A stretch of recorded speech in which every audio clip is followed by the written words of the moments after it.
Rata-rata generasi muda sekarang tidak dapat melihat kewujudan penjara Pudu di Bandaraya Kuala Lumpur.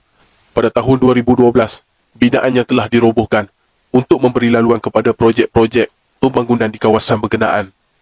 Penjara ini terletak di Jalan Shaw, kini dikenali sebagai Jalan Hantuah dan telah dibina oleh pihak koloni British pada tahun 1891 hingga tahun 1895. Penjara ini mempunyai keunikannya yang tersendiri, di mana dinding luarnya dipenuhi dengan pelbagai lukisan mural yang membolehkannya diiktiraf sebagai lukisan mural terpanjang di dunia satu ketika dahulu.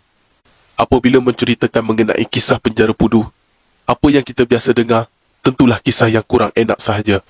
Antara perkara menggemparkan negara suatu ketika dahulu adalah peristiwa rusuhan banduan di penjara ini. Peristiwa hitam ini terjadi pada tanggal 17 Oktober 1986 dan berakhir hanya 6 hari kemudian, iaitu 23 Oktober 1986. Rusuhan ini telah dimulakan oleh 6 orang banduan yang diketuai oleh seorang penjenayah yang bernama Jimmy Chua yang telah menahan seorang doktor dan pembantunya sebagai tebusan. Jimmy Chua atau nama sebenarnya Chua Chap Seng merupakan seorang warga negara Singapura dan beliau telah ditempatkan di penjara Pudu atas kesalahan membunuh seorang anggota polis pada tahun 1984. Jimmy Chua merupakan seorang penjenayah yang sangat dikehendaki polis ketika itu. Selain pembunuhan anggota polis tersebut, beliau juga terlibat dengan pelbagai jenayah lain seperti mengetuai kongsi gelap dan kesalahan memiliki senjata api secara tidak sah.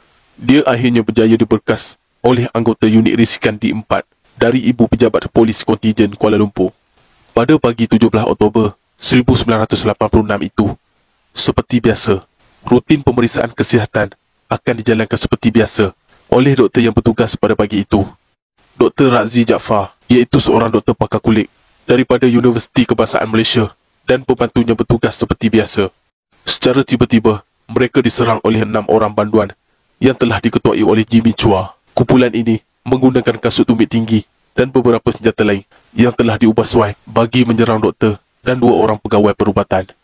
Selain Jimmy Chua, ada 5 orang lagi penjenayah yang berkomplot dalam peristiwa ini. Mereka ialah Lam Hock Sung, Eng Lai Huat, Sing Ah Lau, Yap Chik Kiong dan Pan Bung Ho.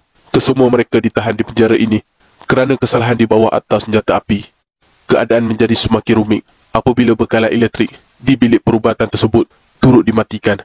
Kesemua penjenayah ini juga mengarahkan beberapa orang banduan, warden dan pembantu perubatan lain untuk beredar dari klinik tersebut dan mereka hanya menjadikan beberapa orang, termasuk Dr. Razzi, sebagai tebusan. Warden yang telah diarahkan keluar dari klinik tersebut telah bertindak bijak dengan mengunci klinik tersebut daripada luar untuk mengelakkan kesemua penjenayah daripada keluar. Beliau kemudiannya memanggil pihak pegawai penjara untuk mengepung bilik tersebut dan memaklumkan kepada pihak polis untuk tindakan susulan. Jimmy Chua sedar bahawa dia mungkin dikenakan hukuman gantung sampai mati akibat kesalahannya membunuh seorang anggota polis. Oleh itu, tindakannya membuat rusuhan ini adalah bagi membolehkannya berunding agar hukuman ke atasnya dapat dikurangkan. Sewaktu berada di klinik tersebut bersama beberapa orang tebusan, dia berjaya bercakap dengan beberapa orang pegawai polis dan berkali-kali menuntut pihak berkuasa melepaskannya dan beberapa orang rakannya. Sebagai balasan mereka akan melepaskan tebusan yang ditahan. Penjenayah ini juga menolak sebarang bentuk bantuan makanan yang dihantar kepada mereka kerana mengesyaki ianya mungkin mengandungi bahan-bahan yang mungkin melemahkan mereka. Sementara itu, Datuk Muhammad Zaman Khan, iaitu pengarah keselamatan dalam negeri dan ketenteraman awam, telah menolak permintaan penjenayah untuk mendapatkan kenderaan dan wang tunai. Beberapa hari berlalu dan keadaan menjadi semakin kritikal. Orang ramai mula membanjiri pekarangan penjara ini bagi mengetahui apa yang sebenarnya terjadi. Malah, saudara mara yang hadir untuk melawat banduan juga tidak dibenarkan masuk untuk mengelakkan sebarang kejadian tidak diingini. Bagi kes seperti ini, unit tindakan khas UTK, iaitu sepasukan polis yang pakar dalam misi anti peganas, telah diarahkan untuk membuat segala perancangan rapi untuk menyerang hendak musuh. Perdana Menteri Malaysia ketika itu, Tun Dr. Mahathir Mohamad, juga telah mengingatkan pihak UTK untuk tidak menggunakan sebarang jenis senjata api bagi mengelakkan pertumpahan darah.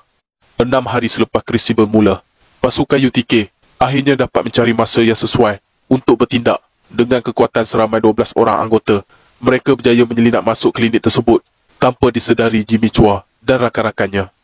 Kejadian ini turut dibantu oleh salah seorang banduan di situ yang melakukan panggilan kepada polis bagi memaklumkan Jimmy Chua dan rakan-rakannya sedang nyenyak tidur.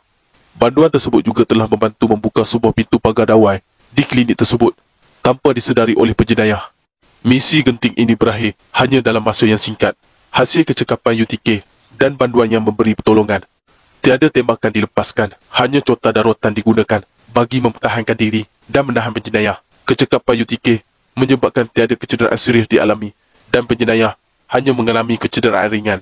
Akibat daripada jenayah terancang ini, Jimmy Chua dan 5 lagi rakannya yang bekerjasama dengannya telah dibicarakan di Mahkamah Tinggi dan didapati bersalah di bawah Akta Culik 1961 yang membawa hukuman maksimum mati jika disabitkan kesalahan.